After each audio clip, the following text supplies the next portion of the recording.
வணக்கம் மக்களே. இப்போ நம்ம எதை பார்த்துட்ருக்கோம்னா, மெயின் ரோட்டில், அதாவது ஹைவேஸ் ரோட்டில் பார்த்தீங்கன்னா நெட்டுக்கும் வெறும் அந்த முந்திரி மரமாக இருக்குது. அது 1 2 கிடையாது, கிட்டத்தட்ட 100க்கும் மேற்பட்ட மரங்கள் வரிசையாக இருக்குது. இந்த மரமெல்லாம் பார்த்தீங்கன்னா கீழே நம்ம கடல் பீச் மண் இருக்குல்ல, பீச்சுக்கு ஆப்போசிட்டில் தான் இருக்குது. கோவளம் பீச்சுக்கு ஆப்போசிட்டில் இந்த ஏரியா இருக்கிறது.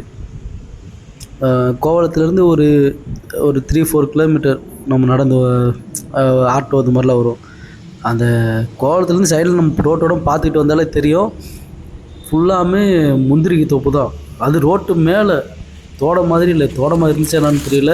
அது எல்லாமே பீச்சு மண்ணில் தான் முளைச்சி கிடக்கு. இப்போ தான் பூ விட்டுருக்கு. பார்த்தீங்கன்னா தெரியும், இன்னும் அங்கே பூ தான் பூத்துட்ருக்கு. இன்னும் அந்த முந்திரிக்காய் வந்து வளரல. அப்படியே பாருங்களேன், பீச்சு மண்ணில் ஒட்டுன மணிக்கு வந்துட்டுருக்குது. இது நம்ம சென்னையில் இருக்க கோவளத்தில் அந்த மெயின் ரோட்லேயே, அந்த ஈசிஆர் ரோட்லேயே வந்துக்கிட்டே இருந்தோம்னா சைடில் எங்கிட்டு பார்த்தாலும் அந்த முந்திரி மரம் தான் ரோட்டு மேலே. இது யாரோடது நல்லா இருக்குது தெரியல. நான் பார்த்து நானே ஷாக் ஆகிட்டேன், என்னடா ரோட்டு மேலே இவ்வளோ முந்திரி மரம்னு.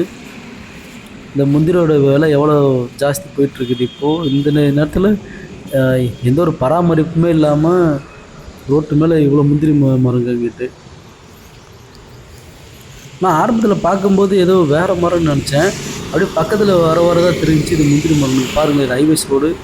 அப்படியே இது நெட்டு ஃபுல்லாக முந்திரி மரம் மட்டும்தான். இதில் எங்கடா இருக்க போது நான் நினச்சிட்டு இருந்தேன். பீச்சு முளைச்சி வேறு எதுவும் கொடி மரம் ஓடிட்டு இருக்கும் போது. ஆனால் முந்திரி மரம் தோப்பு இந்த மாதிரி தான் நம்ம கேள்விப்பட்டிருக்கிறோம். முந்திரி காடு இந்த மாதிரி ஒரு ஈசிஆர் ரோட்டில், அது ஹைவேஸ் ரோட்டில், பீச்சுக்கு ஆப்போசிட்டில், அது கடலுக்கு ஆப்போசிட்லேயே இவ்வளோ முந்திரி மரங்கள் பாருங்கள். ஃபுல்லாக முந்திரி தான், எல்லாமே முந்திரி. கொசன்னு வளர்ந்துச்சுன்னா கிட்டத்தட்ட இந்த இடத்துல 100 கிலோ எல்லாம் போல். வெறும் முந்திரி மட்டும் வளர்ந்துச்சுன்னா வெறும் மெயின் ரோட்டில் யாருக்கு சொந்தமானதுன்னு தெரில. யாரும் வளர்ந்துச்சுன்னா கேட்காம பிடிக்கிறாதீங்க. நீங்களும் பார்க்க ஆசைப்பட்டீங்கன்னா சென்னையில் இருக்க கோவளத்தில் அந்த ஈசிஆர் ரோட்டில் வந்துக்கிட்டே இருந்தீங்கன்னா இந்த இடம் இருக்குது. மறக்காமல் சேனலில் லைக் பண்ணுங்கள், ஷேர் பண்ணுங்கள், சப்ஸ்கிரைப் பண்ணுங்கள். மறக்காமல் சப்ஸ்கிரைப் பண்ணுங்கள்.